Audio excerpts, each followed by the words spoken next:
Hello friends, good evening. कैसे हैं आप लोग? अच्छे होंगे। प्रीवियस लेक्चर में हमने देखा था क्या, जो स्टेट लेजिस्लेचर के जो प्रिसाइडिंग ऑफिसर हैं उनके बारे में हमने जो कॉन्स्टिट्यूशन में प्रोविजंस थे आर्टिकल्स के थ्रू हमने देखा था। आज जो हमारा स्टेट लेजिस्लेचर से संबंधित जो विधेयक हैं, जैसा कि मैंने संसद में भी पार्लियामेंट में भी ऑर्डिनरी विधेयक और मनी बिल के बारे में बात की थी, उस पर राष्ट्रपति की सहमति की बात की थी। वैसे ही आज हम क्या करेंगे, आज की क्लास में विधेयकों के विधानसभा और विधान परिषद में पेश होने की प्रक्रिया और उस पर राज्यपाल के पावर्स और राष्ट्रपति के पावर्स की बात करेंगे। ओके, आगे बात करेंगे हम वार्षिक वित्तीय विवरण की, यानी बजट की, जिसे आम भाषा में क्या कहते हैं, बजट कहते हैं। बात करेंगे आगे हम सारे ग्रांट्स की, विनियोग विधेयक की। ओके, और समझने का प्रयास करेंगे कि विधेयक कैसे विधानसभा और विधान परिषद से पास किए जाते हैं। चलिए शुरू करते हैं हम लोग आज का लेक्चर क्लास बिल्स। ठीक है, सबसे पहले हम देखेंगे कि जो बिल्स होते हैं, विधेयक, ओके, राज्यसभा की बात, सॉरी विधानसभा की बात कर रहे हैं हम।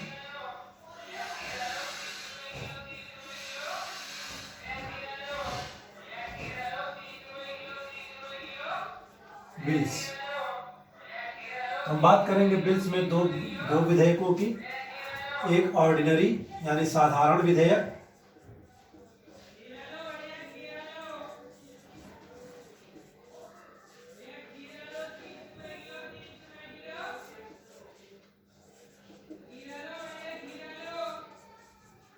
Ordinary bill.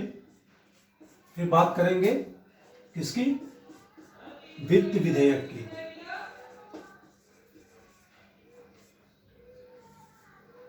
किसकी, फाइनेंशियल बिल की। और इस फाइनेंशियल बिल को भी दो भागों में हम बांट सकते हैं। पहला तो स्वयं क्या हो जाएगा, वित्त विधेयक।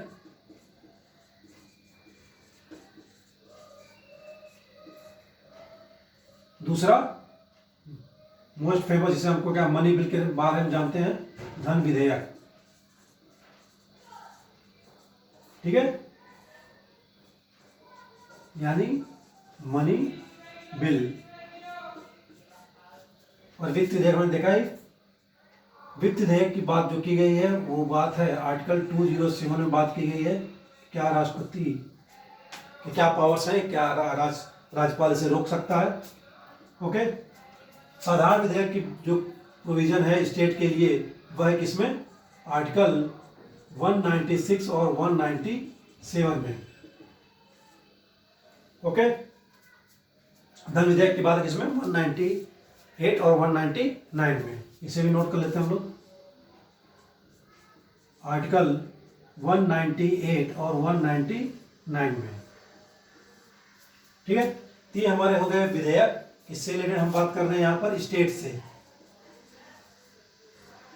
ठीक है, स्टेट्स के पार्ट 6, स्टेट्स किसमें दिया गया है, कॉन्स्टिट्यूशन प्रोविजन में पार्ट 6 में बात की गई है स्टेट्स की, राज्य की। ओके, तो बात करें साधारण विधेयक, ऑर्डिनरी बिल्स की, और वित्त विधेयक के प्रोविजंस की, कॉन्स्टिट्यूशनल प्रोविजंस की। ठीक है, तो हम बात करते हैं सबसे पहले ऑर्डिनरी बिल, साधारण विधेयक किसे कहते हैं। वह विधेयक जो धन विधेयक ना हो। ठीक है, क्या चीज, वह विधेयक जो क्या हो, धन विधेयक ना हो।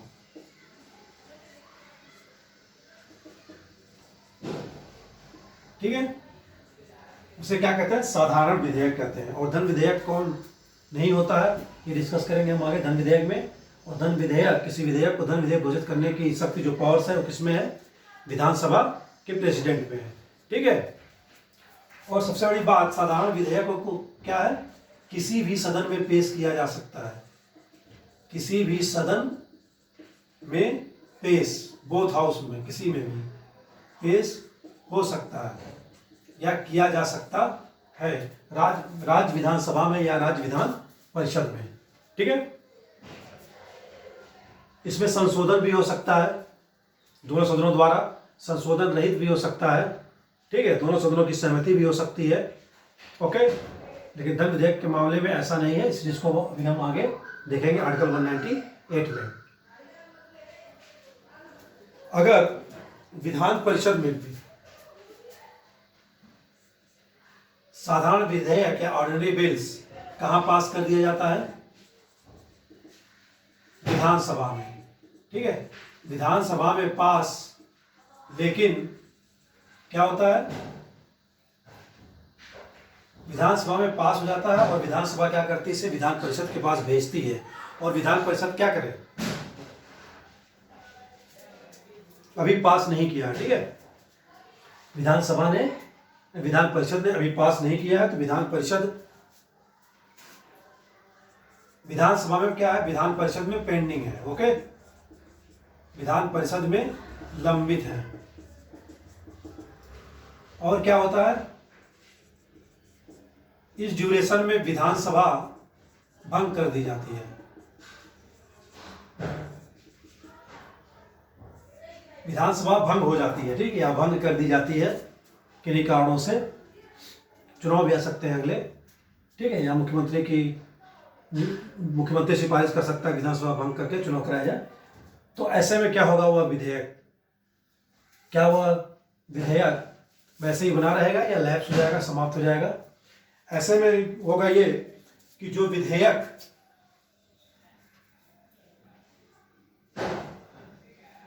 क्या होगा, ऐसा विधानसभा भंग हो जाएगी तो विधेयक लैप्स कर जाएगा, अर्थात समाप्त हो जाएगा। आपको दोबारा फिर से लाना पड़ेगा जब नई विधानसभा चुन के आएगी तो। ठीक है, विधेयक समाप्त हो जाएगा। ओके, अगर इसका उल्टा हो कि विधान परिषद में, ठीक है, विधान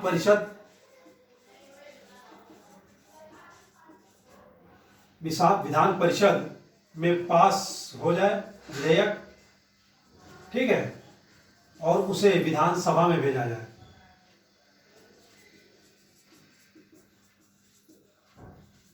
विधानसभा में भेजा जाए और वहां लंबित अभी पड़ा है। ठीक है, विधानसभा में अभी लंबित है। ओके, तो ऐसे में क्या होगा, विधेयक का विधानसभा द्वारा भी पारित नहीं किया गया और विधानसभा में लंबित है। ठीक है, और विधानसभा भंग कर दी जाती है और विधानसभा क्या हो, विधानसभा भंग हो जाए तो विधेयक क्या होगा, तो विधेयक वैसे ही बना रहेगा, अर्थात विधेयक समाप्त नहीं होगा। जब दूसरी विधानसभा आएगी तो उसको विधान परिषद क्या करेगी, विधानसभा को भेजेगी। विधेयक लैप्स, समाप्त नहीं होगा। ओके, ये बात अभी कर रहे हैं किसकी, ऑर्डिनरी बिल्स की। ठीक है, ये कंडीशंस हैं। अभी बात कर रहे हैं किसकी, साधारण विधेयक की, ऑर्डिनरी बिल की। ठीक है, ये हो गई बात हमारी ऑर्डिनरी बिल की, जो किसमें दिया गया है, आर्टिकल 196 में ये प्रोविजंस दिए गए हैं। कॉन्स्टिट्यूशन में ये प्रोविजंस आर्टिकल 196 के तहत किए गए हैं। 197 जो ऑर्डिनरी बिल से रिलेटेड है, क्या है 197 निर्बंध लगाता है या प्रतिबंध लगाता है किस पर, विधान परिषद पर साधारण विधेयकों से संबंधित क्या क्या पावर्स हैं। ठीक है, तो 197 क्या करता है, एसएलसी, हम शॉर्ट फॉर्म में लिखेंगे एसएलसी, राज्य विधान परिषद यानी स्टेट लेजिस्लेटिव काउंसिल। ओके, तो एसएलसी पर निर्बंध,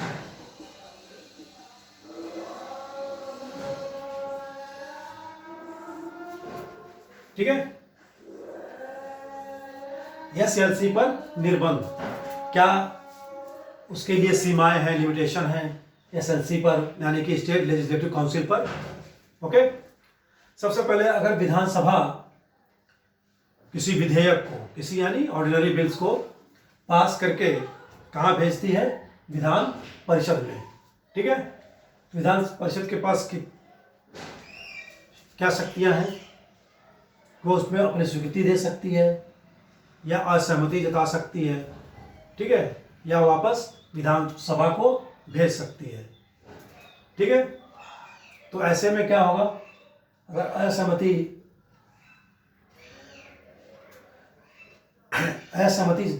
देती है SLC, तो विधानसभा क्या करेगी?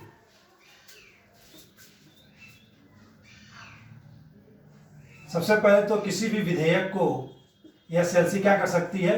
मैक्सिमम 3 माह तक रोक सकती है।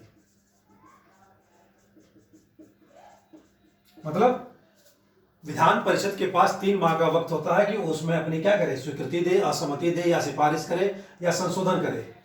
ठीक है, 3 माह तक का ये उसके पास राइट्स हैं विधानसभा के पास, विधान परिषद के पास। इसके बाद अगर संशोधन करके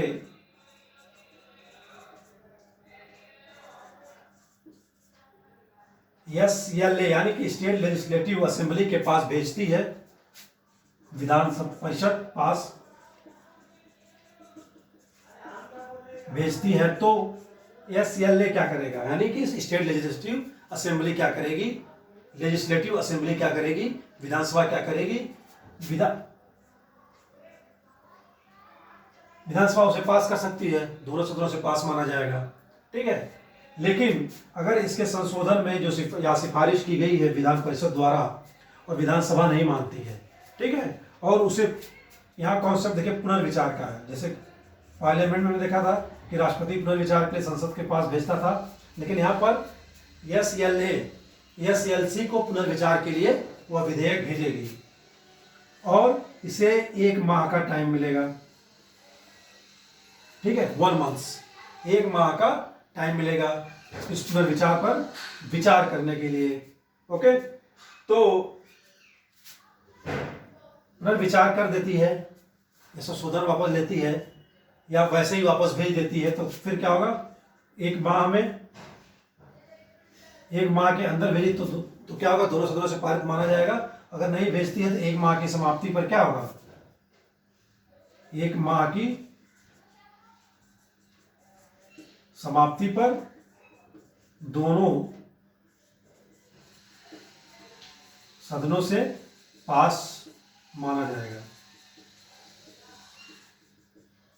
ठीक है, तो यहां हम देख रहे हैं कि जो विधान परिषद है उस पर भी निर्बंध लगाए गए हैं साधारण विधेयक से रिलेटेड। ठीक है, लेकिन ऐसा निर्बंध हमने पार्लियामेंट के चैप्टर में देखा था, राज्यसभा पर नहीं था। ठीक है, राज्यसभा पर प्रतिबंध सिर्फ किस पर था? जो पावर्स नहीं थी राज्यसभा के पास, वह सिर्फ मनी बिल से रिलेटेड था, ऑर्डिनरी बिल से रिलेटेड नहीं था। तो यहां पर क्या है कि पहले तो 3 माह और 1 माह तक का इस पर प्रतिबंध है।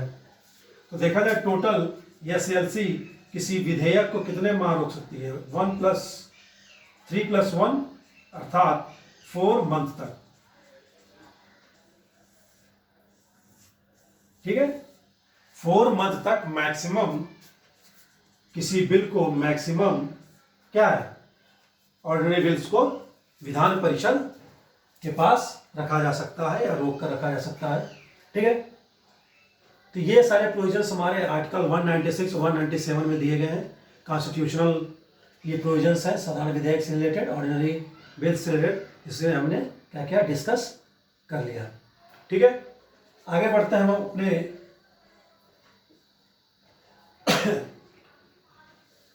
मनी बिल पर। ठीक है, मनी बिल की बात की गई 198 में।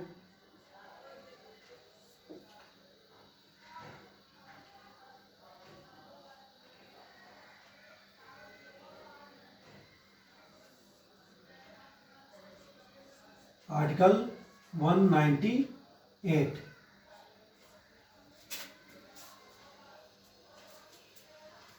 ओके, धन विधेयक की विशेष प्रक्रिया बताई गई है कि जैसे कि 109 में पार्लियामेंट में हमने देखा धन विधेयक की विशेष प्रक्रिया, यहाँ पर भी क्या बताई गई, विशेष प्रक्रिया, धन विधेयक से रिलेटेड विशेष प्रक्रिया की बात की गई है। और 199 में धन विधेयक की परिभाषा बताई गई। ठीक है, 199 में धन विधेयक की डिफिनीशन है।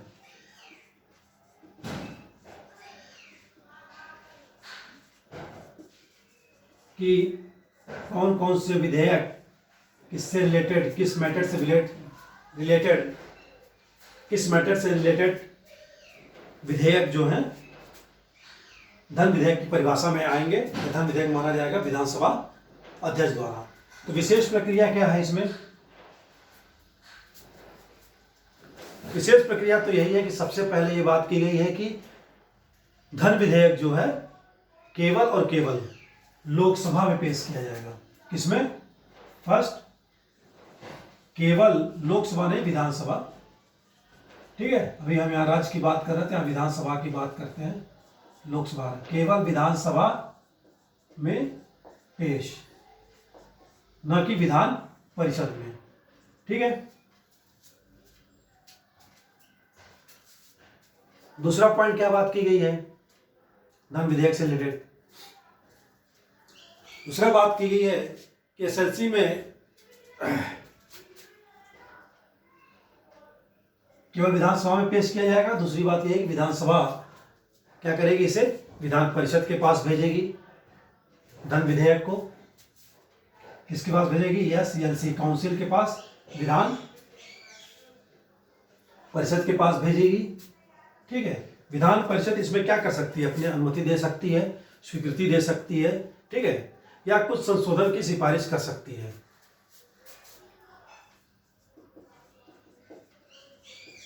संशोधन कर सकती है और संशोधन करके क्या विधानसभा के पास भेजती है। तो ऐसे में क्या होगा, SLA यानी कि स्टेट लेजिस्लेटिव असेंबली उसकी बात क्या है, मान सकती है या नहीं मान सकती।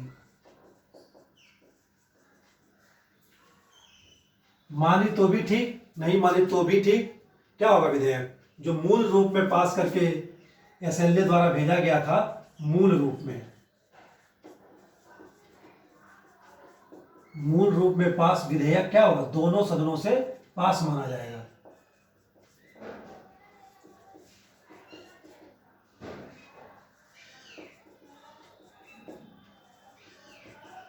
दोनों सदनों से पास माना जाएगा। ठीक है, अगर मानती है तब भी नहीं, मान लेती है संशोधन सहित पास माना जाएगा। अगर नहीं मानती है तो क्या है, विधानसभा ने जिस रूप में विधेयक को पास किया था उसी मूल रूप में क्या है कि धन विधेयक मनी बिल पास माना जाएगा दोनों सदनों से।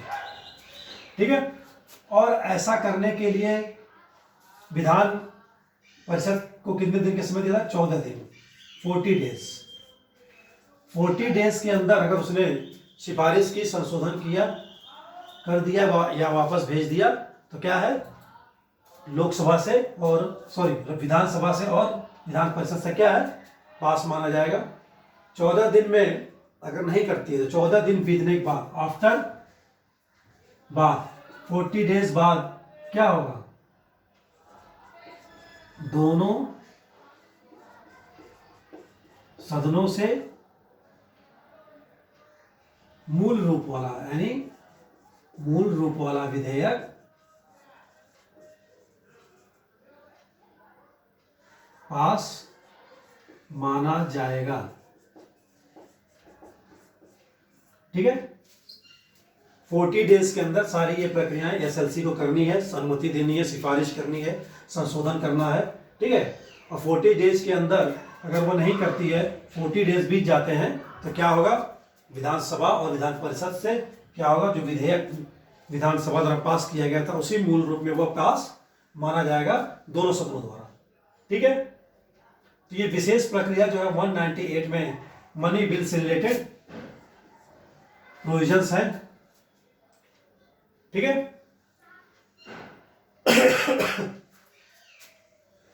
अब बात करेंगे हम किसकी, डिफिनेशन की।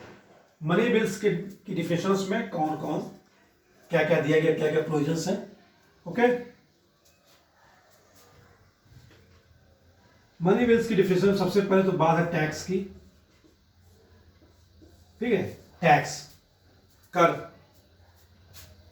ठीक है। ओके, तो किसी कर को क्या करना हो, इम्पोज करना हो, लगाना हो, उत्साधन करना हो, मतलब मीन्स उत्साधन मीन्स एबोलिशन मीन्स हटाना हो, ठीक है। उसमें कुछ परिवर्तन करना हो या छूट देनी हो। क्या करना हो, टैक्स को लगाना हो, इम्पोज करना हो, उत्साधन करना हो मतलब हटाना हो, उस टैक्स में कुछ परिवर्तन करना हो, परिहार करना हो, यार अर्थात परिहार मतलब छूट। परिहार हमने देखा था, छूट राष्ट्रपति की पावर में, न्यायिक पावर में, ठीक है, छूट देनी हो। इससे संबंधित कोई विधेयक है तो क्या किसकी परिभाषा में आएगा, किसकी डिफिनेशन में आएगा, मनी बिल की डिफिनेशन में उसको रखा जाएगा, ठीक है। सेकेंड बात करता है राज्य की संचित निधि से।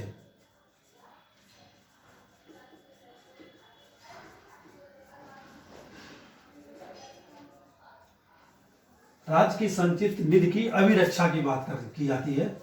अभिरक्षा, अभिरक्षा मीन्स कि राज्य की संचित निधि में कोई धन क्या करना हो, जमा करना हो, या राज्य की संचित निधि से क्या हो, किसी धन को निकालना हो। निकालने से रिलेटेड, जमा करने से रिलेटेड या निकालने से रिलेटेड कोई विधेयक है तो वह किसकी परिभाषा में आएगा, किसकी डिफिनेशन में आएगा, धन विधेयक की यानी कि मनी बिल की परिभाषा में आएगा। ओके, और किसे हम मान सकते हैं धन विधेयक की परिभाषा में आ जाए, राज्य की संचित निधि से विनियोग करना हो। क्या हो, राज्य की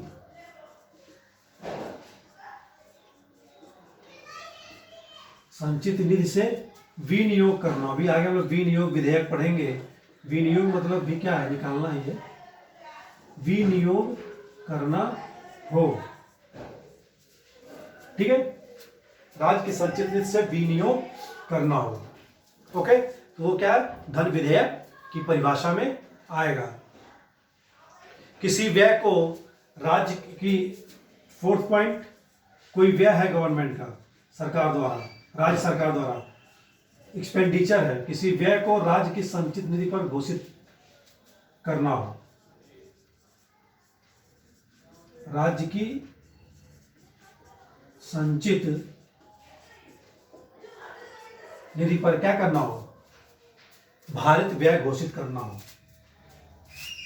भारित मतलब बेटे, भारित व्यय,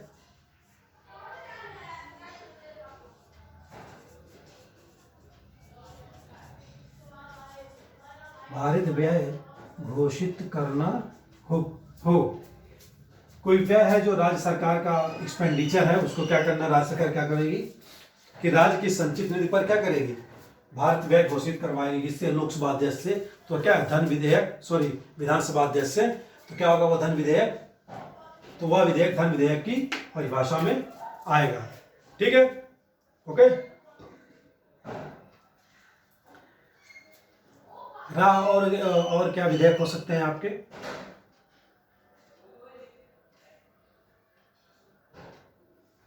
जो राज्य का लोक लेखा है, ठीक है, लोक लेखे, उसमें से धन प्राप्त करना हो, धन प्राप्त करना हो या धन निकालना हो, ठीक है। ओके,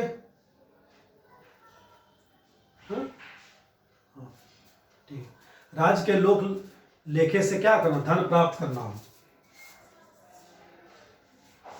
वहां मैंने देखा था लोक लेखा की बात की थी आर्टिकल 267 में, राज्य के लोक लेखे या लोक लेखा से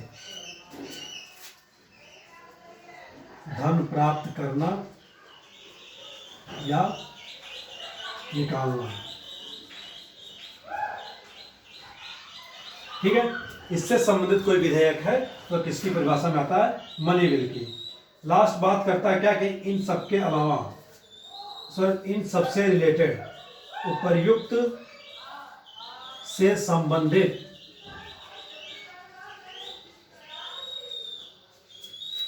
कोई आनुषंगिक विषय, आनुषंगिक मतलब जुड़ा हुआ,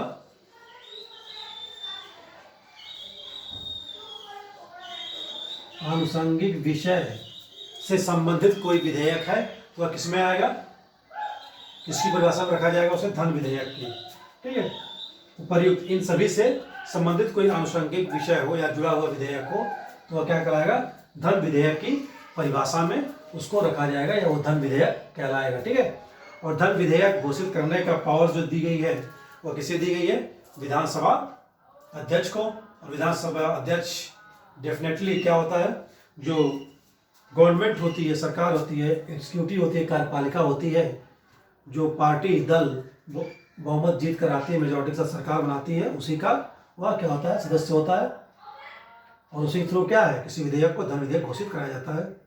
ठीक है, तो ये हो गया हमारा साधारण विधेयक। और मनी बिल की हमने बात कर ली, क्या होते हैं मनी बिल। ठीक है, वित्त विधेयक की बात अभी हम आगे करेंगे आर्टिकल 207 में। अभी फिलहाल बोर्ड भर गया, इसको मिटाते हैं, आगे देखते हैं फिर हम क्या कि राज्यपाल की जो शक्तियां हैं, पावर्स हैं, साधारण विधेयक और वित्त विधेयक से संबंधित जो पावर्स राज्यपाल को दी गई हैं वह क्या क्या कर सकता है। ठीक है, क्या क्या पावर्स उसको दी गई है। देखिए आर्टिकल 207 तो वित्त विधेयक की बात होगी, इसे हम आगे देखेंगे। आर्टिकल बात करेंगे आर्टिकल 200 की, जिसमें राज्यपाल की स्वीकृति की बात की गई है किसी विधेयक पर। ओके,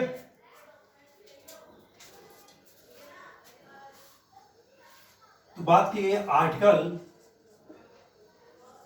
200।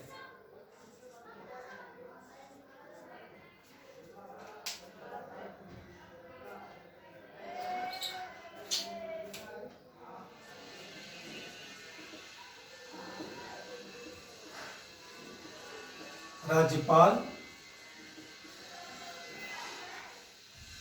की स्वीकृति की बात की गई है।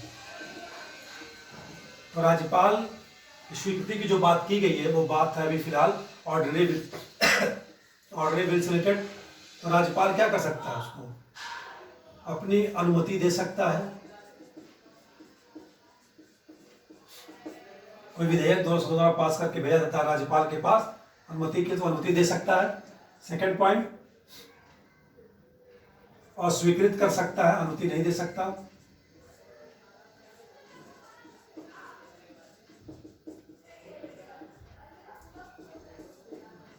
रोक कर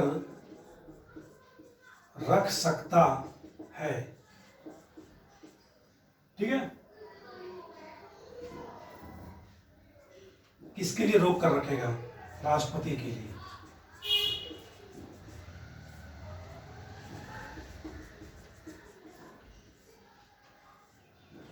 राष्ट्रपति के लिए रोक कर रख सकता है। उसको ऐसा लगता है, कब रोक सकता है? किस कंडीशन में? किस कंडीशन में राज्यपाल किसी विधेयक को राष्ट्रपति के लिए क्या कर सकता है? रोक कर रख सकता है। ऐसा कोई विधेयक किसी राज्य द्वारा लाया जाता है जो क्या है?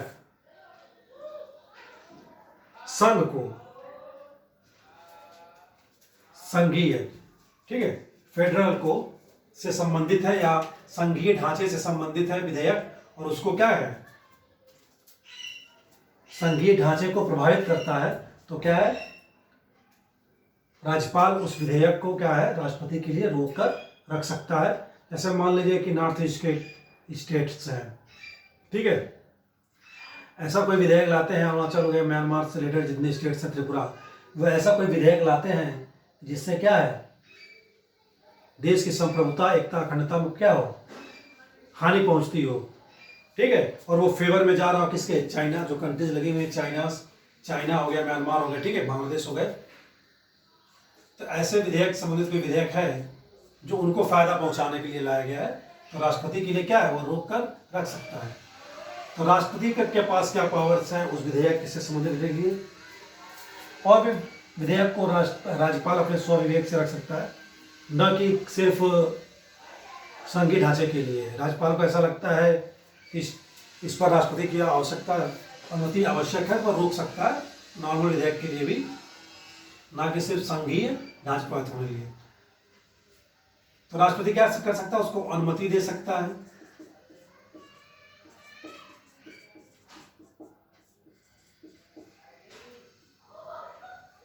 ठीक है, अनुमति दे देगा तो वह बिल क्या हो जाएगा, विधेयक, एक्ट बन जाएगा।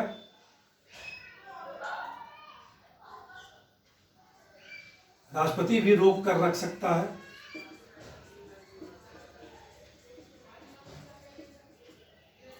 थर्ड पॉइंट, राज्यपाल को क्या कहेगा, इसे क्या है, वापस कर दो विधान मंडल को। राज्यपाल से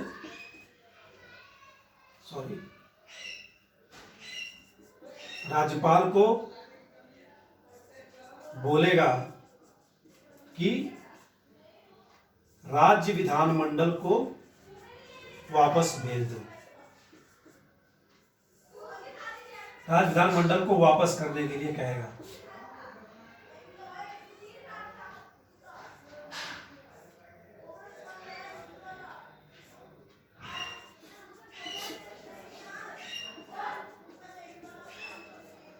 राज्य विधानमंडल को वापस करने के लिए कहेगा, ठीक है।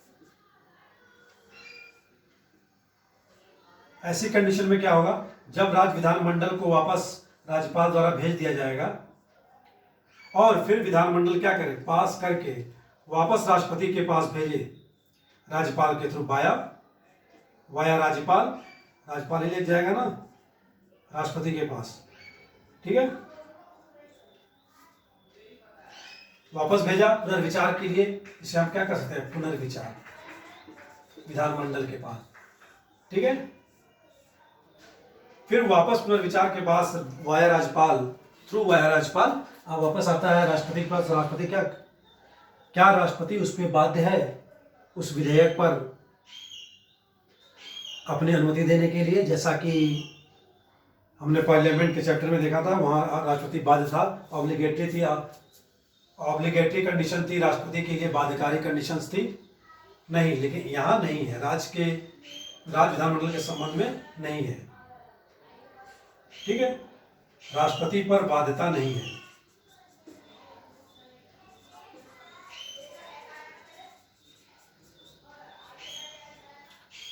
राष्ट्रपति पर बाध्यता नहीं है, राष्ट्रपति उस पर क्या करेगा, अनुमति नहीं देगा, तो वह विधेयक क्या है, लैप्स कर जाएगा या वह विधेयक समाप्त हो जाएगा, ठीक है। तो ये हो गया आर्टिकल 200, राज्यपाल की स्वीकृति और राष्ट्रपति के लिए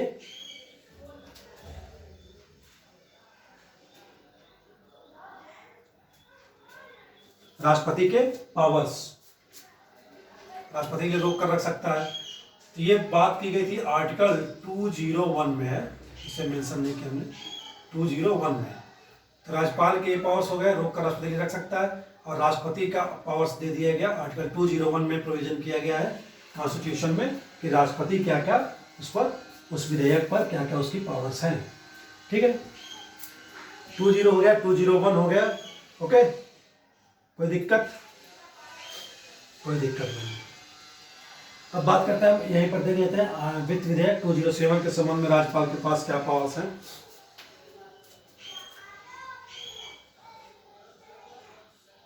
वित्त विधेयक वो होते हैं जो धन विधेयक ना हो, लेकिन उनमें क्या है, सभी जो हैं वित्त विधेयक धन विधेयक होते हैं, ठीक है, लेकिन सभी धन विधेयक वित्त विधेयक नहीं होते, क्योंकि इसको डिसाइड करने का अधिकार किसके पास है, विधान सभा अध्यक्ष के पास है। तो वित्त विधेयक वे विधेयक होते हैं जो न तो ऑर्डिनरी बिल्स में आते हैं, न ही प्योर रूप से क्या होते हैं, मनी बिल्स होते हैं, कोई अन्य व्यय होता है जिसे वित्त के रूप में, फाइनेंस के रूप में विधानसभा द्वारा पास कराया जाता है। तो आर्टिकल 207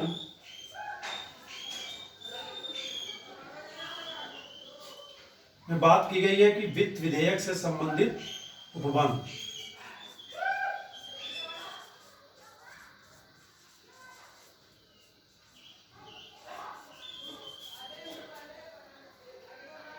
वित्त विधेयक से संबंधित उपबंध क्या उपबंध है? क्या वित्त विधेयक को राज्यपाल राष्ट्रपति की अनुमति के लिए रोक सकता है? बिल्कुल रोक सकता है। वित्त विधेयक को भी राष्ट्रपति की अनुमति के लिए राज्यपाल द्वारा रोका जा सकता है।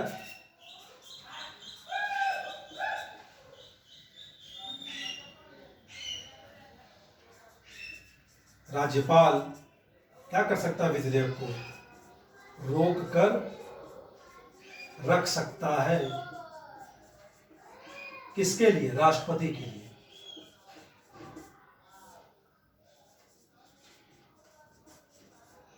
ओके। और राष्ट्रपति इस पर क्या है? अपनी अनुमति दे सकता है।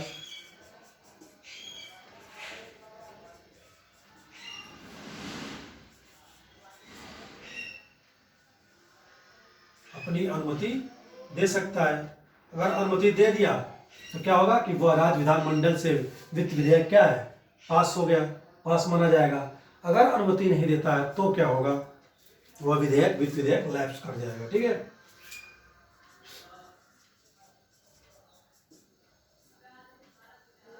अनुमति नहीं देता है तो क्या होगा?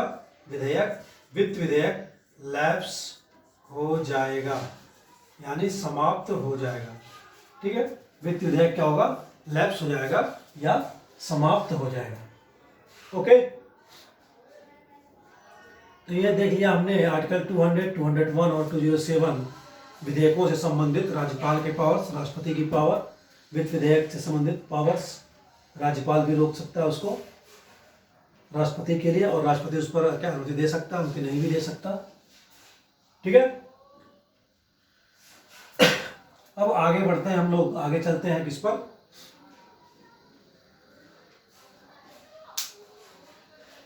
से बात करेंगे आगे हम किस पर? वार्षिक वित्तीय विवरण पर। 202 वहां हमने देखा था वार्षिक वित्तीय विवरण किस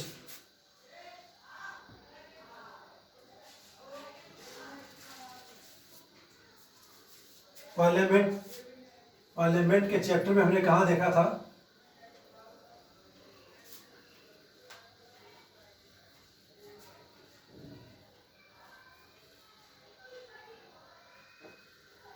वार्षिक वित्तीय विवरण 112 में, 112 में। ठीक है। यहां कुछ नहीं करना, अगर आपको वहां याद है वो 112 तो 202 कर देना है। कैसे? अभी बताते हैं कैसे कर देना है उसको, याद रखने का आसान तरीका।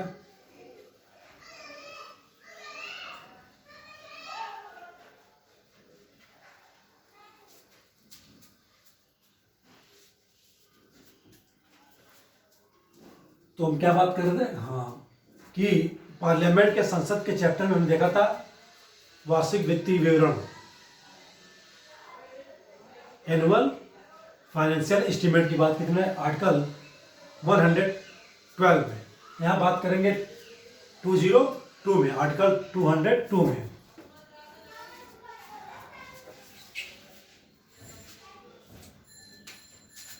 बात की थी हमने वहां आर्टिकल 112 में। अगर याद करने का तरीका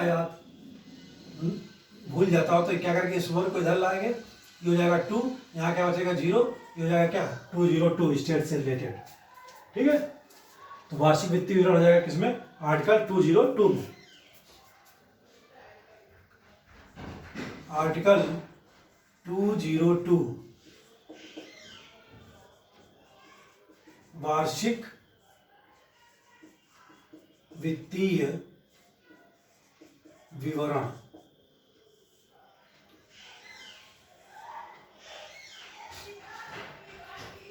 क्या कहते हैं इसको? एनुअल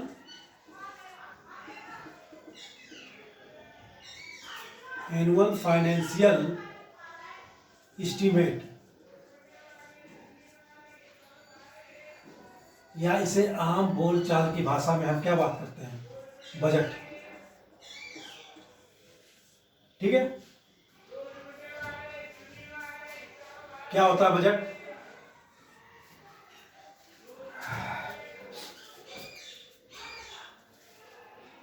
या वार्षिक वित्तीय विवरण। कॉन्स्टिट्यूशन में क्या प्रयास किया, किस शब्द का प्रयोग किया गया?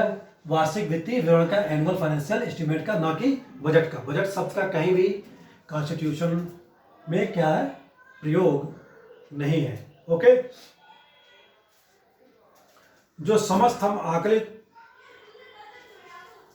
जो हमारे जो समस्त हम एस्टीमेट करते हैं अपनी प्राप्तियां, हम नहीं, मतलब गवर्नमेंट करती है अपनी साल भर की। ठीक है, समस्त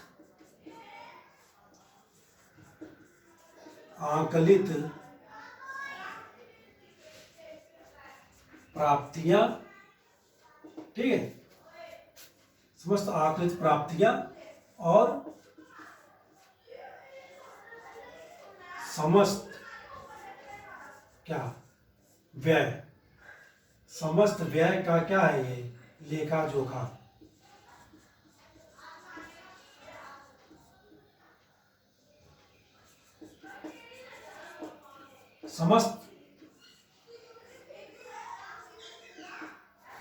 समस्त व्यय का लेखा जोखा है ये, लेखा, नॉट लेखा।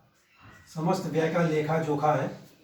ठीक है, वार्षिक वित्तीय विवरण, एनुअल फाइनेंशियल एस्टीमेट, बातें की गई वार्षिक, एक वर्ष की। समस्त आकलित प्राप्तियां और समस्त व्यय का ये लेखा जोखा होता है। क्या? वार्षिक वित्तीय विवरण से हम अब, जिसे हम आम बोल चाल की भाषा में क्या कहते हैं? बजट कहते हैं। ठीक है, बजट क्या होता है? सबसे पहले बजट भारत में, इसकी ऐतिहासिक पृष्ठभूमि देखें, हिस्टोरिकल बैकग्राउंड देखें, तो सबसे पहले बजट पेश किया गया था कब? 7 अप्रैल 1860 में, 1860 में सबसे पहले बजट पेश किया गया था भारत में। 7 अप्रैल 1860 में किसने पेश किया था? जेम्स विल्सन ने पेश किया था। कौन थे भाई ये जेम्स विल्सन? जब ब्रिटिश भारत पर, ठीक है, जब ब्रिटिश भारत पर हुकूमत कर रहे थे या राज शासन कर रहे थे, तब की बात है 1860 में। Okay, James Wilson. हम देखेंगे जब म्यूटनी हुई थी 1857 की, ठीक है, सैनिक विद्रोह जब हुआ था, या रिवोल्ट ऑफ 1857 हुआ था, तो काफी फाइनेंशियल क्षति भी हुई थी। तो इसके लिए क्या है, क्या किया गया? एक मेंबर की गठित, फाइनेंशियल मेंबर का अपॉइंट किया गया। कहाँ? इंडिया काउंसिल में। भारत परिषद बनाई गई थी ना 1857 में, सॉरी हाँ, 1857 में जब क्रांति हुई, उसके बाद 1858 में चार्टर एक्ट लाया गया 1858 में, तो उसमें एक भारत परिषद की स्थापना की गई। भारत परिषद की स्थापना की गई। ठीक है, भारत परिषद सृजित किया गया, जो 15 सदस्यों से मिलकर गठित थी। 15 मेंबर्स थे। ठीक है, और यह क्या है? ब्रिटेन संसद का जो सदस्य होता था, वो भारत परिषद का क्या होता था? मुखिया होता था। उसकी सहायता के लिए भारत परिषद 15 सदस्यों की ये भारत परिषद गठन किया गया था। इसी भारत परिषद के क्या थे? ये फाइनेंशियल मेंबर थे।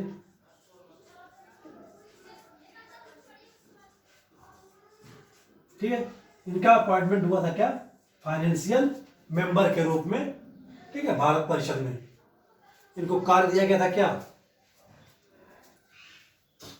क्यों अपॉइंट किए गए थे? To find the situation to India, ठीक है, फाइनेंशियल क्राइसिस, जो फाइनेंशियल क्राइसिस हुई थी, वित्तीय जो संकट हुआ था इंडिया में,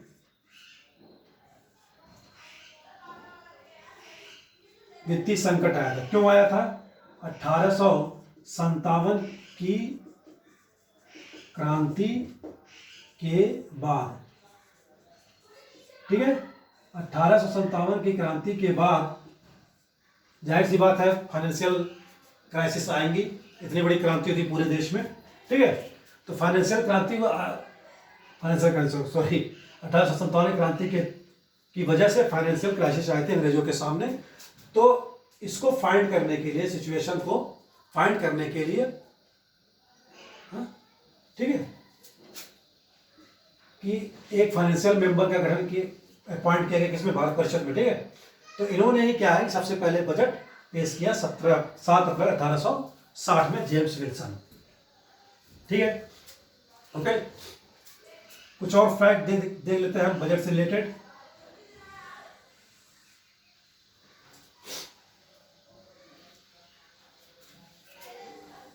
भारत परिषद का गठन किया गया था कब? 1858। भारत सरकार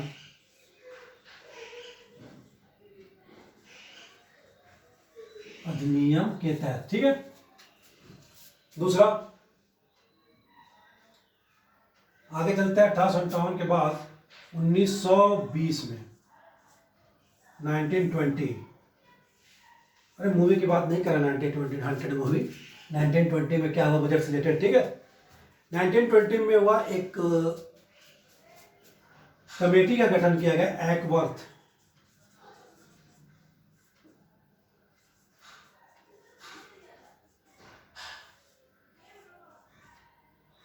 समिति का गठन किया गया, ठीक है।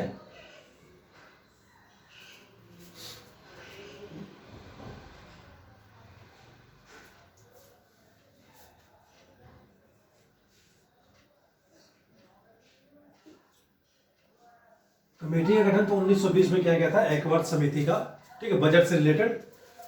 तो इसने अपनी जो सिफारिश दी 1924 में, इसके थ्रू क्या किया गया, इस समिति की सिफारिश के थ्रू, एकवर्थ समिति की सिफारिश के थ्रू जो आम बजट था उसे क्या किया गया 1924 में, रेलवे बजट को अलग कर दिया गया,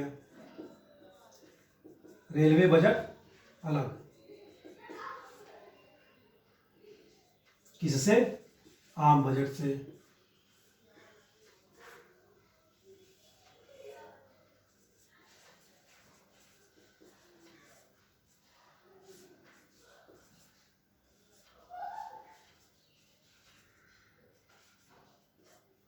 ठीक है, रेलवे बजट को किससे अलग कर दिया गया? आम बजट से, एकवर्थ समिति की सिफारिश पर 1924 में। लेकिन एकवर्थ समिति का गठन कब हुआ था? फॉर्मेशन 1920 में, ठीक है, इस फैक्ट को याद रखेंगे।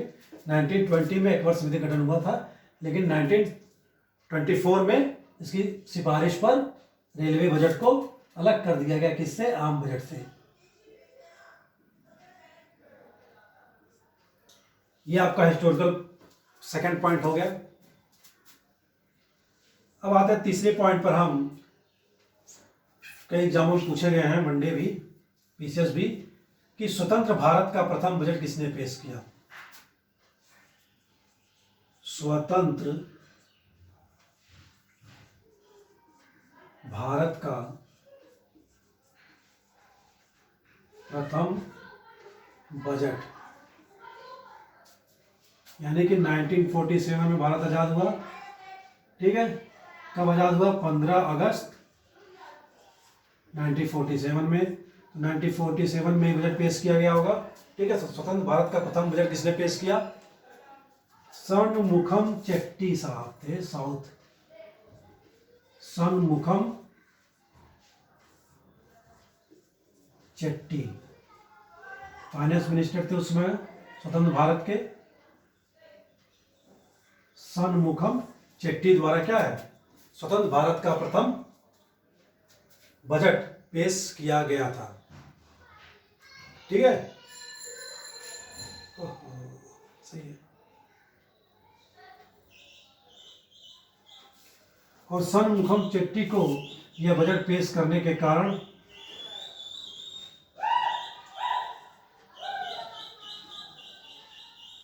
भारतीय बजट का क्या कहा जाता है? फादर।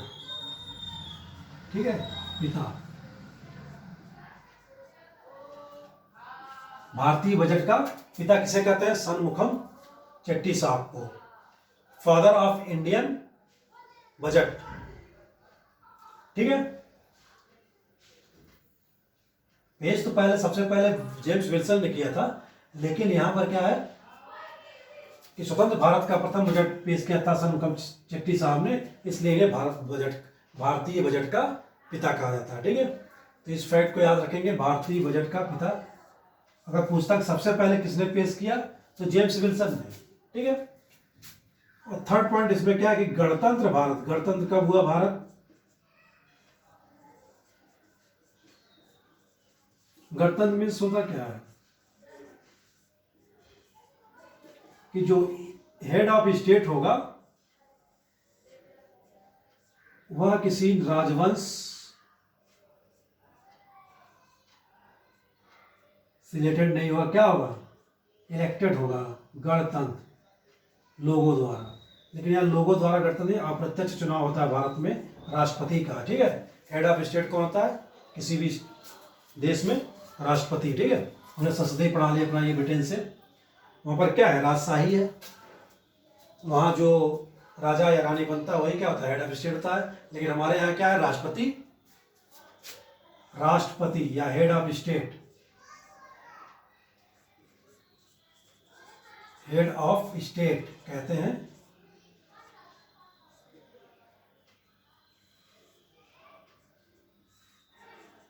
राष्ट्रपति, इसका अप्रत्यक्ष चुनाव होता है।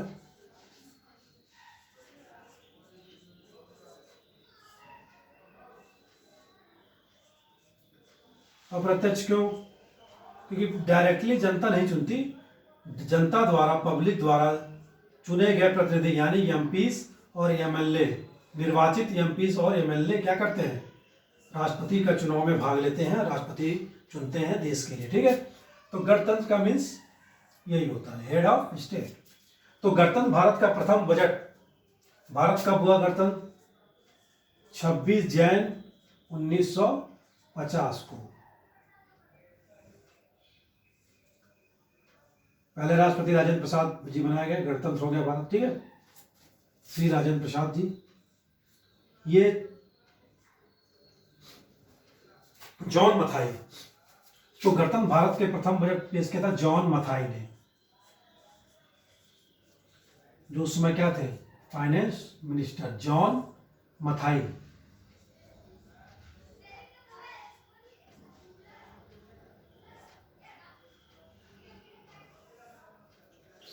जॉन मथाई, ये फैक्ट हो गया आपके बजट से रिलेटेड, जॉन मथाई द्वारा पेश।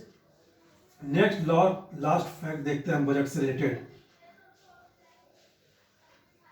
कि 2016 में क्या किया गया। मैंने देखा ना, एक वर्ष समिति निश्चय रेलवे बजट को अलग कर दिया है किससे? आम बजट से। 2016 में रेलवे और आम बजट को एक कर दिया गया, मर्ज कर दिया गया। ठीक है,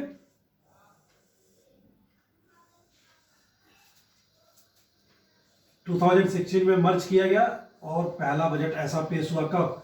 2017 में मर्ज बजट एक साथ पेश किया गया। कब? 2017 में एक साथ पेश, एक साथ पेश। ठीक है, 2000 क्वेश्चन पूछा किस साल, किस ईयर में रेलवे बजट और आम बजट को मर्ज किया गया? तो 2016 में, और पेश किया गया सबसे पहला मर्ज बजट, तो वो 2017 में, ठीक है, ओके।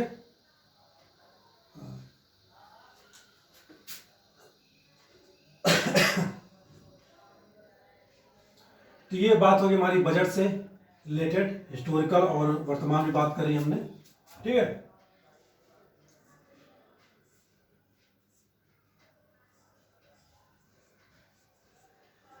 तुमने देखा वार्षिक वित्तीय विवरण समस्त आकलित प्राप्तियां और समस्त व्यय का क्या है, लेखा जोखा होता है, ठीक है, जिसे आम बोलचाल की भाषा में हम क्या कहते हैं, बजट कहते हैं।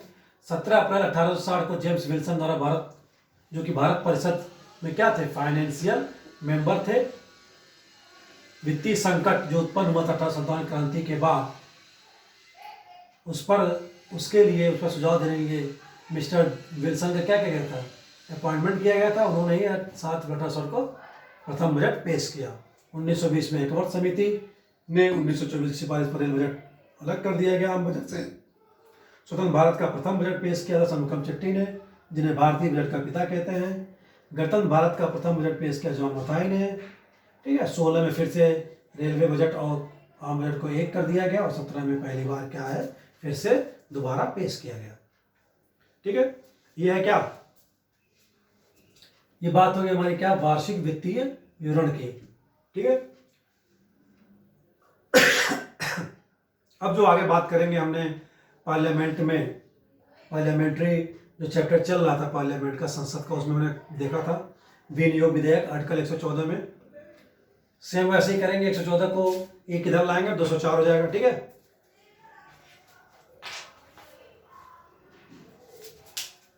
मार्कर खत्म हो गया।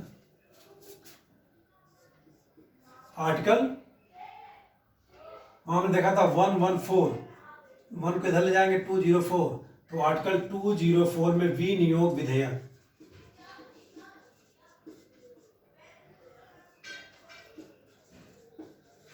विनियोग विधेयक की बात करता है, ठीक है।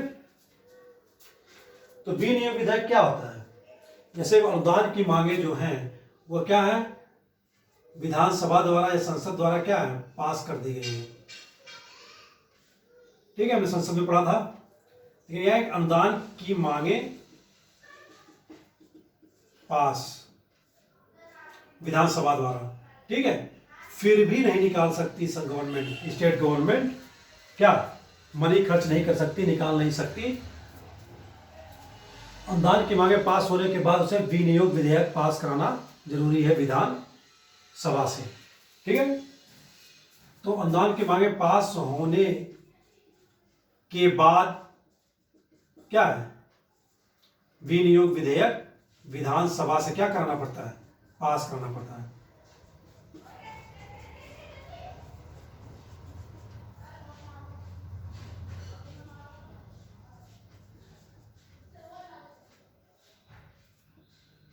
तो अनुदान की मांगों के पास होने के बाद भी विधानसभा से पास कराने जो विधेयक लाया जाता है खर्च करने के लिए, उसे क्या कहते हैं, विनियोग विधेयक, ठीक है। ये बात है आर्टिकल 204 में,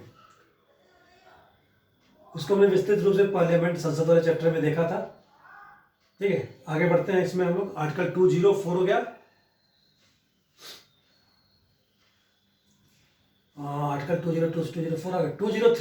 203 में राज्य की संचित निधि के बारे में बताया गया कि मतदान नहीं होगा विधानसभा में, ठीक है। यहां हम उसको देख लेते हैं, आर्टिकल 203 राज्य की संचित निधि, राज्य की संचित निधि पर मतदान का प्रतिषेध,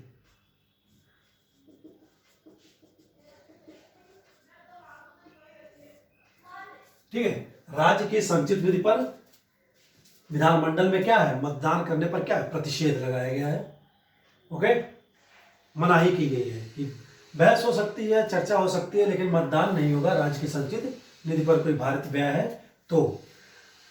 और भारित व्यय से अलावा अगर कोई अन्य व्यय है जो सरकार करती है राज्य की संचित निधि से, तो उस पर क्या है, बजट, उस पर बहस हो सकती है, चर्चा हो सकती है, उस पर मतदान भी हो सकता है, ठीक है। इस पर जो भारित व्यय होगा, मतदान किस पर प्रतिषेध है? भारित व्यय पर। भारित व्यय मतलब जैसे कि दोनों अधिकारियों के, विधान परिषद विधानमंडल के दोनों जो प्रेसाइडिंग ऑफिसर्स होते हैं उनके व्यय, वेतन भत्ते, उपलब्धियां, ठीक है, इस टाइप के, वो भारित व्यय होते हैं। इस पर मतदान नहीं।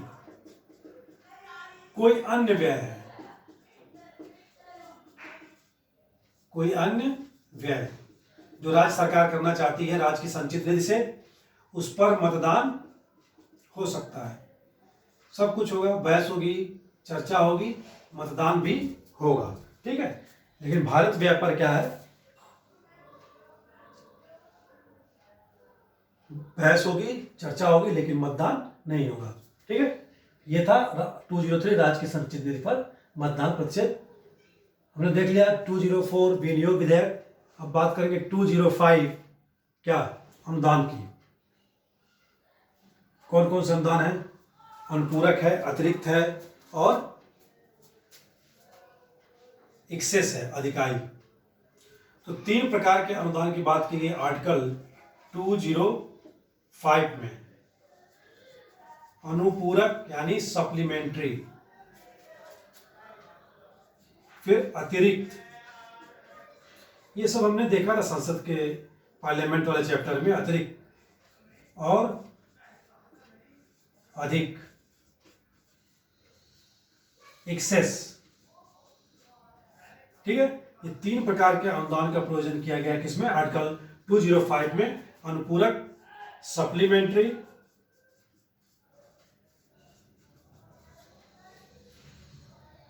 अतिरिक्त, एडिशनल, पुलिस विभाग में होता है एडिशनल एसपी, जो एसपी के न आने पर क्या है? कार्य करता है एसपी पद का। अधिक अनुदान, एक्सेस ग्रांट्स।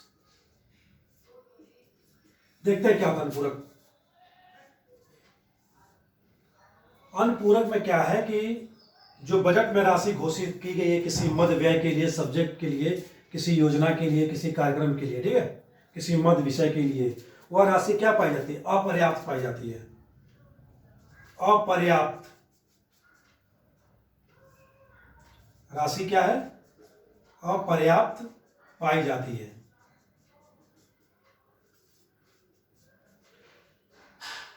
बजट में गवर्नमेंट द्वारा, राज्य गवर्नमेंट द्वारा या सेंट्रल गवर्नमेंट द्वारा, एक ही हैं ये सारे अनुदान, बजट में पेश किया गया किसी विषय, सब्जेक्ट, मद के लिए कोई राशि अलॉट की गई। ऐसे बहुत सारी योजनाएं चलाई जाती गवर्नमेंट द्वारा, और वह राशि बाद में पता चलता है कि राशि कम है, अपर्याप्त है।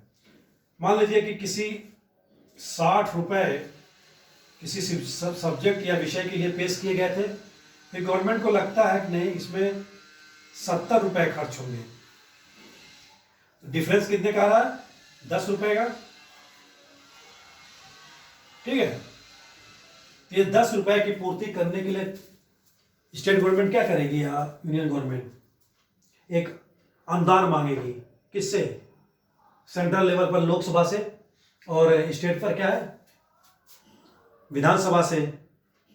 तो उसे क्या कहते हैं? अनुपूरक अनुदान कहते हैं, ठीक है। अब राशि की अपर्याप्तता को दूर करने के लिए अनुपूरक अनुदान लाया जाता है, विधानसभा में पेश किया जाता है और बहुमत से पास कराया जाता है, ठीक है। सेकंड बात करेंगे हम अतिरिक्त। यहां तो राशि अपर्याप्त पाई जाती है, लेकिन अतिरिक्त एडिशनल ग्रांट्स में क्या होता है कि बजट में जो पेश किए गए हैं, बजट में जो विषय या मद की बात की गई है, किसी सेवा की बात की गई है, उसके अलावा कोई सेवा रह गई है, छूट गई है, मान लीजिए किसी अन्य सेवा के लिए, किसी अन्य सेवा के लिए प्रावधान करना हो, ठीक है, तो अतिरिक्त पैसे के लिए नहीं, मनी के लिए नहीं बात करें, किसी अन्य सेवा के लिए, सब्जेक्ट्स के लिए, मद के लिए वो रह गया है, उसके लिए करना है, बजट में पेश किसी अन्य सेवा के लिए प्रावधान करना हो, ठीक है, तो लाया जाता है क्या, अतिरिक्त एडिशनल ग्रांट्स। बजट में हमने बहुत सारे विषय सब्जेक्ट्स रखे, लेकिन कोई एक है, कोई और अन्य रखना गवर्नमेंट को भी बजट पेश होने के बाद, फिर क्या करेगी वो, अतिरिक्त अनुदान लेकर आएगी, ठीक है, अन्य सेवा के लिए प्रावधान करना हो, अन्य सेवा के लिए प्रावधान करेंगे तो पैसा भी होगा, उसमें पैसा भी अलॉटमेंट करना पड़ेगा, ठीक है। अधिक अनुदान, अधिक अनुदान का मतलब है कि किसी सब्जेक्ट, किसी विषय, मद या सेवा से संबंधित क्या बजट में पैसा अलॉट किया गया, और जितना अलॉट किया गया पैसा बजट में, उससे ज़्यादा क्या है, गवर्नमेंट खर्च कर दे रही है, नाम ही इसका अधिक एक्सेस, ठीक है। तो किसी सब्जेक्ट मत सेवा के लिए मान लीजिए पैसा 50 रुपये अलॉट किया गया, लेकिन गवर्नमेंट ने क्या किया, 60 रुपये खर्च कर दिए। 10 रुपये कहाँ से खर्च की होगी, बोरोइंग की होगी, ठीक है, मार्केट से, किसी से भी। तो ये जो 10 रुपये प्लस किया खर्च, इसकी भरपाई के लिए, पूर्ति के लिए क्या है, गवर्नमेंट अधिक अनुदान लेके आती है विधानसभा में। यहां पर क्या था, उसे राशि अपर्याप्त लग रही है, 60 रुपये लग रहा है, 70 खर्च होगा तो 10 रुपये पूरा करने के लिए राज्य की संचित निधि से अनुपूरक लाया गया, लेकिन यहां खर्च कर देती है, ठीक है, ज़्यादा खर्च कर दे रही है, 50 से 60 रुपये खर्च कर दे रही है, और उस 10 रुपये को भरपाई करने राज्य की संचित निधि से विधानसभा से क्या करेगी, अधिक अनुदान पास कराएगी, ठीक है। ये हो गया आर्टिकल 205 में अनुपूरक, अतिरिक्त और अधिक अनुदान। नेक्स्ट बात करेंगे हम आर्टिकल 206 की, या 116 में हमने पढ़ा था, लेखा अनुदान, वोट्स ऑन अकाउंट, वही सब बातें यहां भी हैं। आर्टिकल 206 बात करता है लेखा अनुदान की,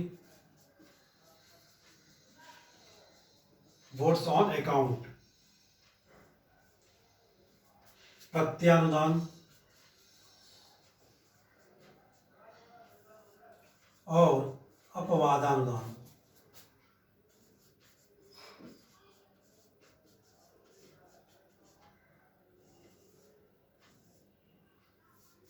लेखानुदान और अपवादानुदान, ठीक है, क्या होता है, लेखानुदान वोट्स ऑन अकाउंट, अपवादानुदान एक्सेप्शनल, ठीक है, ओके, और प्रत्यानुदान वोट्स ऑफ क्रेडिट, एक्सेप्शनल और वोट्स ऑन अकाउंट। तो क्या होता है लेखानुदान, विनियोग विधेयक, जैसे हमने अभी पढ़ा था, विनियोग विधेयक अनुदान पास होने के बाद भी वो खर्च नहीं कर सकता, तो विनियोग विधेयक पास करना पड़ता है, ठीक है। यहाँ पर क्या है कि विनियोग विधेयक पास होने से पहले भी गवर्नमेंट को पैसे की जरूरत पड़ती है खर्च चलाने के लिए, अपना खर्च चलाने के लिए, प्रशासन का खर्च चलाने के लिए पैसे की आवश्यकता पड़ती है, ठीक है। तो विनियोग विधेयक पारित होने से पहले लेखानुदान पास कराया जाता है, ठीक है, सरकार को खर्च करना है।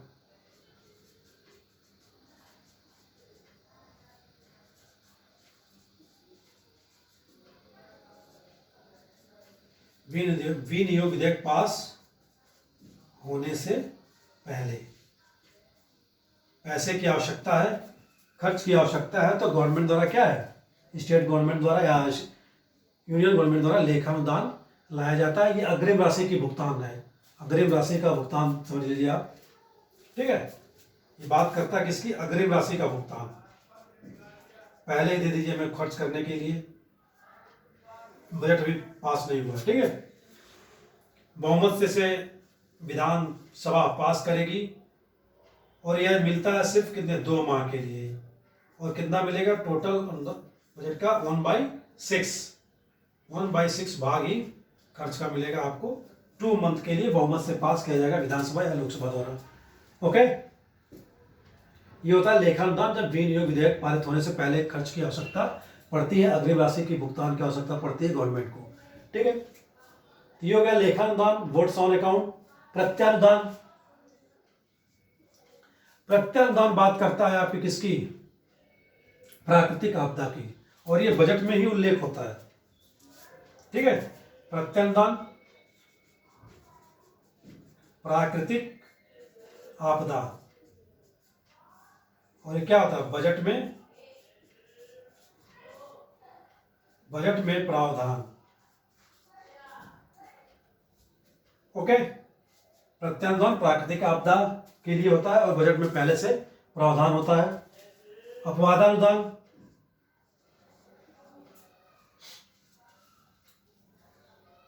किसी विशेष प्रयोजन के लिए। ठीक है, बजट में ये भी पेश होता है, सॉरी पेश नहीं, प्रावधान होता है किसी विशेष प्रयोजन के लिए, कोई विशेष प्रयोजन करना हो गवर्नमेंट को, उसके लिए होता है ये, किसी विशेष प्रयोजन के लिए बजट में प्रावधान इसका पहले से होता है। ठीक है, ये हो गया हमारे लेखानुदान, प्रत्यानुदान और अपवादानुदान। 206 में बात कर लिया हमने, votes on account, votes of credit and exceptional. ठीक है, अब क्या बचता है हमारा इस टॉपिक में, 2067। ओके, तो इसमें मैक्सिमम हमने कवर कर लिया विधेयक से रिलेटेड और अनुदान से रिलेटेड, ग्रांट से रिलेटेड। ठीक है, और एक दो आर्टिकल और इंपॉर्टेंट है,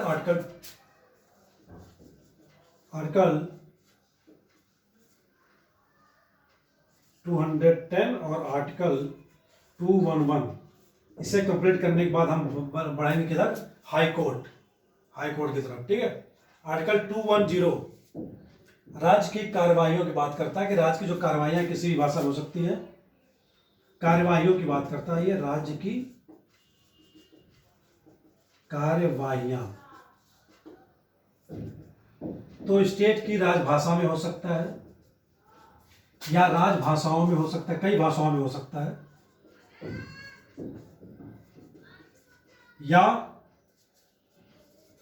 हिंदी एवं अंग्रेजी में भी हो सकता है। ठीक है, तो राज्य की जो कार्यवाहियां राजभाषाओं या हिंदी अंग्रेजी में भी कार्रवाई राज्य की हो सकती है, इसका प्रोविजन आर्टिकल 210 में है। आर्टिकल 211 क्या कहता है, 211 कहता है कि किसी हाई कोर्ट या सिविल कोर्ट, लोअर कोर्ट, किसी हाई कोर्ट या सिविल कोर्ट के न्यायाधीशों के बारे में कोई प्रश्न नहीं किया जाएगा। कहाँ, राज्य विधानमंडल में। किसी हाई कोर्ट या सिविल कोर्ट के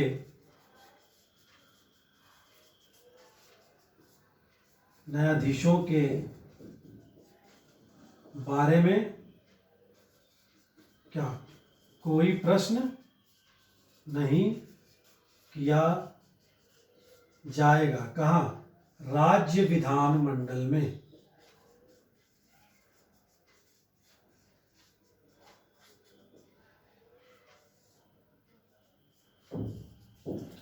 ठीक है, तो ये बात हो गई विधेयकों से, और दो अलग आर्टिकल बात हो गई, आर्टिकल 210 में क्या क्या कार्रवाइयाँ बात की गई हैं स्टेट से रिलेटेड। हमने आज विधेयक देख लिया, अनुदान देख लिए, बजट। ओके, तो आज का लेक्चर बस यही एंड करते हैं, बाकी हाई कोर्ट हम कल शुरू करेंगे, कल के लेक्चर में। ओके, नमस्कार, शुभ रात्रि।